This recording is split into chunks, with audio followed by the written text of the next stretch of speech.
Welcome back to another installment of our Let's Play. We just got done with the big tower last time.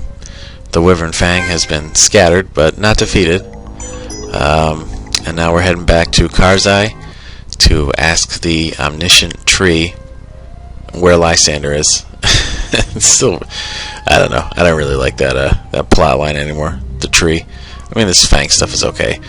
And this is the woman who lost her kid, but he's okay. So we're just gonna drop him off with her. Then we'll see what Galdar's brother's up to. And oh boy, we have another one of the racist brothers. And we found out last time that one of the brothers was actually inside the red suit of armor, calling himself Asp, one of the leaders of the Fang. This guy must be a twin because he's got the same face. And he's taking the brother hostage, he's making us all line up against the wall. And we're in a bit of a tough situation here. And we're indoors, so we can't have a guy come and push a boulder on top of him like we did the last time this situation came up. And then Turnus spills the beans that another one has just died. So that's two brothers that Galdar has been involved in their deaths. But now this guy's coming. This old guy betrayed Galdar before, but now he wants to make up for it. So he knocks him back.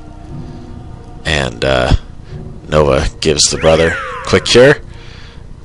But Will's coming back, cuts the old man down, and then Tsar punches him. And that should be the end of that. And that one did survive. I think we've killed enough brothers for now. I should leave at least some of them. And so that's the end of that whole plot line, I guess. There aren't really any brothers left to deal with. But we're just about done with this town. The only thing we can do now is go and see the tree, see what it says. I remember I looked on the first time I saw that big list of RPG cliches. You know, it's on the internet. The first time I saw it was shortly after I finished this game, and I went through the whole thing and kind of like made a little check mark on a pad and paper when I found one that was in this game. I think I was like 17 or 18 off that list that applied to this game, and the one that was the most on the nose was there was one that said, at some point you will have to talk to a tree and do what it says. And this is pretty much what happens here. Except the tree doesn't actually speak. I mean, I think that would have been, way too corny. That's Lord of the Rings-ish. Which is fine for Lord of the Rings, but I wasn't really up for that. But here it is. Nice little tile set there, or part of the tile set. I think I even came up with this whole idea because I saw that thing. I'm like, I should use that for something important. But so Arius gets to ask the tree one question. Although really, once they're up there, I don't know what's going to stop them from just, asking more stuff. Just picking that tree's brain. But I guess they follow the rules, and Arius has asked where Lysander is, and he's going to have a little vision here. With Lysander and Ariel harassing this priest guy, and he must be a priest who is against the Gallian philosophy because he mouths off to Lysander in a little bit. They're looking for a ship so they can get back to Gallia faster, and the explanation for why it's so difficult is pretty contrived, honestly. It's said a couple times that Gallia went on this campaign to, eliminate other ships and other towns, basically, so that Gallia and Port Vincent, not Port Ariana, Port Vincent, had the only, functioning shipyards, and that would sort of trap people who are still, being hunted down by the Empire. Nowadays, it's hard for me to imagine that would actually work. I mean, that just, I don't know, it really strains the suspension of disbelief. But I guess it worked for my purposes here because I just wanted them to keep having to chase Lysander on foot. And, but now they've learned that Lysander is looking for a ship, and that he found out about a guy who sort of, has a black market sailing business or something that they're going to look for.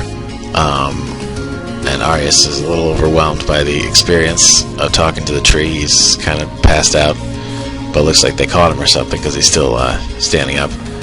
But he gets a quick cure and he's snapped out of it. And I can't really remember what happens for the next few sequences. I mean, I know they look for the ship and everything, but this part of the game is always like kind of the foggiest in my memory. I remember the beginning pretty well, all the stuff in Guardia, and I remember the ending very well. The last the third act. That's probably the part that I'm most proud of, but we won't get to that for a while yet. It's going to be quite some time. But this middle part, this wandering part, I don't remember it all that well. So, it'll be kind of like playing it for the first time. I mean, not really, but, just it's been so long since I played this that I'll get to kind of experience some of these scenes almost as if I didn't even make them, just because I don't remember them. So we're going to say goodbye to Zara here, and it's a kind of an odd arrangement because they're not really looking at each other. Yeah, I don't know.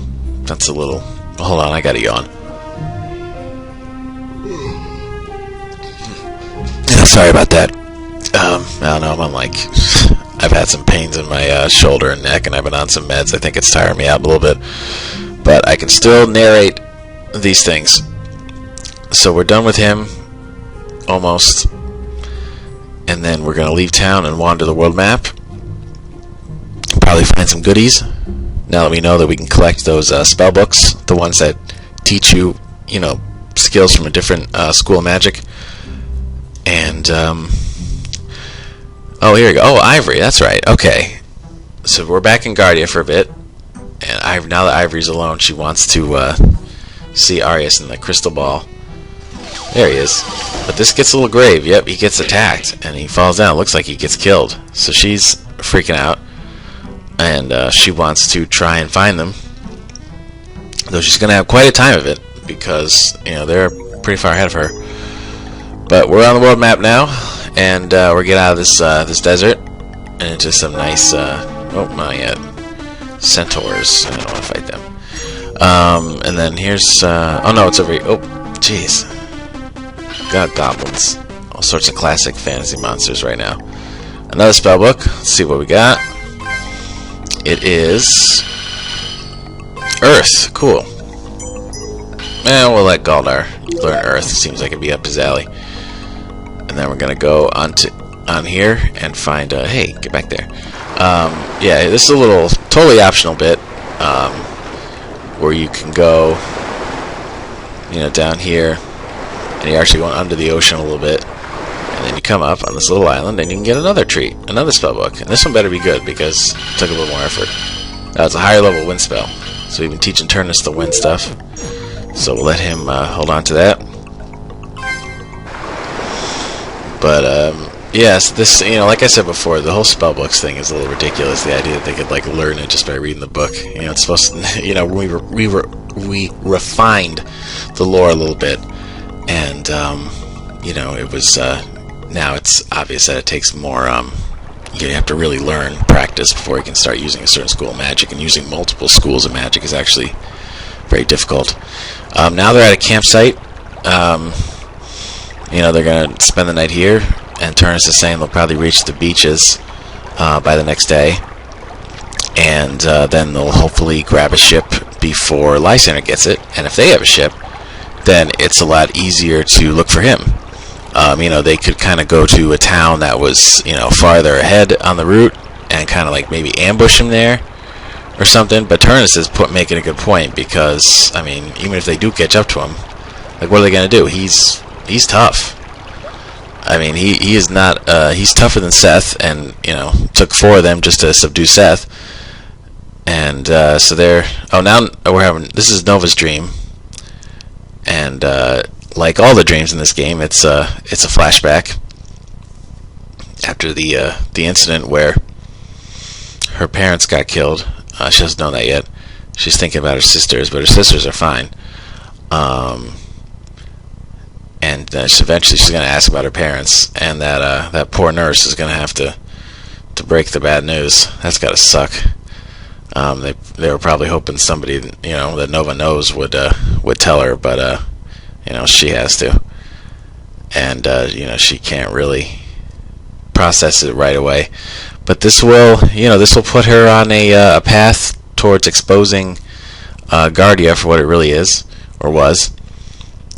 And now she's wakes up, snaps out of her dream, and she's gonna have a little bit of a wandering here. And yeah, she heard an eagle thing, and we're oops, no, I don't want to keep going on those guys. All right, so we'll stop here, and we'll see what's going on in the woods at night next time. Peace.